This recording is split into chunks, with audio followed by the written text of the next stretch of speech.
Hello everyone, this is Richard Payton Racing.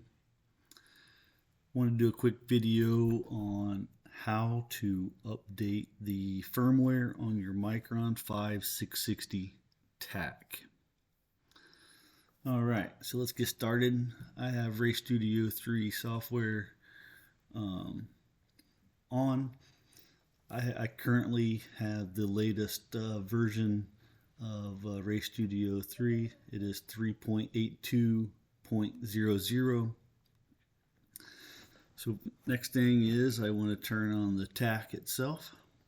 Okay, so once the tach's turned on, you'll be able to see the main screen of the tach itself. At that point, we will go up here to the Wi-Fi signal icon, come to the tach. We're going to connect to it. And then we'll see this little area over here kind of populate with the little green and white arrows back and forth. Alright, so two ways I know that I need to update my firmware on my tach is, one, if I see this little circle and the arrows kind of going in a circle symbol right here, icon, as soon as I go to connect to this device, I automatically know, and by reading it, right, a new firmware is available for your device. Click to open web update window. I can do that. That'll automatically take me to where I need to go to get the update. But I want to show you another way. If I just click on the tach itself, I'm open up the settings for the tach. There will be a firmware option over here as well. So I can see that I have 2.42.30 firmware. Okay, so I have the option to click here, or I have the option to click firmware here.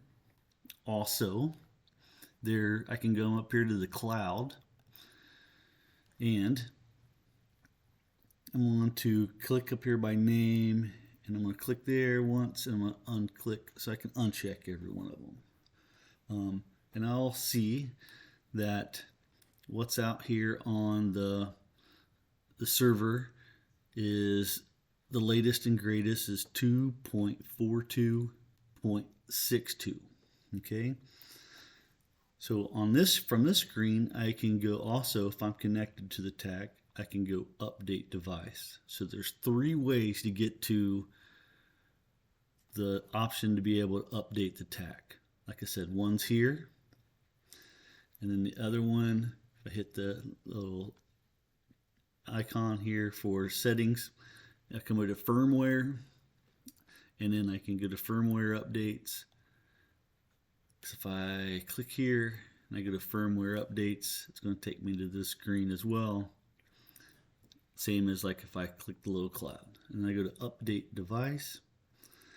And then now, since I've downloaded the latest, I have the latest version on my laptop, okay,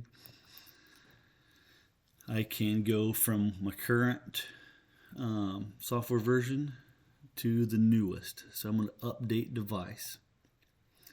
That's it. So I just click update device. It's automatically going through, talking to the tach. It's going to update the firmware and start the process. Once it gets done here, right there, the tach itself will have a message across the front saying firmware upgrade, and the LED start flashing on the tach itself.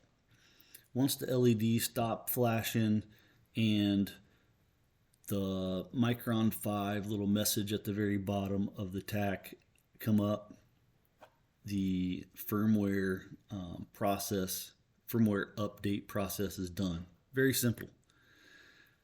I would suggest we do this frequently.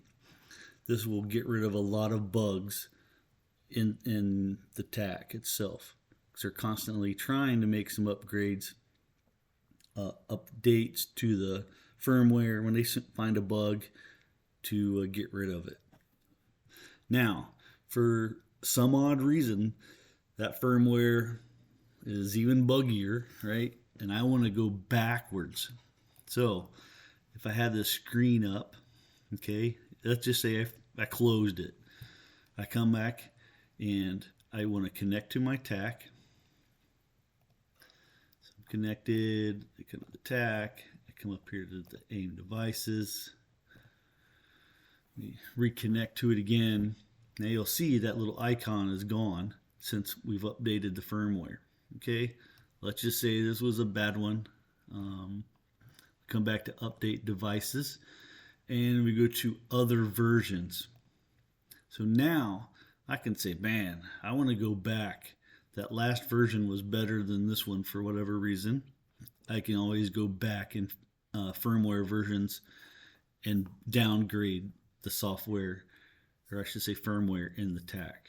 Okay, and it'd be the same thing. If I want to go back to July 31st, 2024, I click that box, update device, and it goes through the process really easy as well. That's how to go forward or backwards in the firmware versions on your Mychron 5 660. Thank you and have a great day.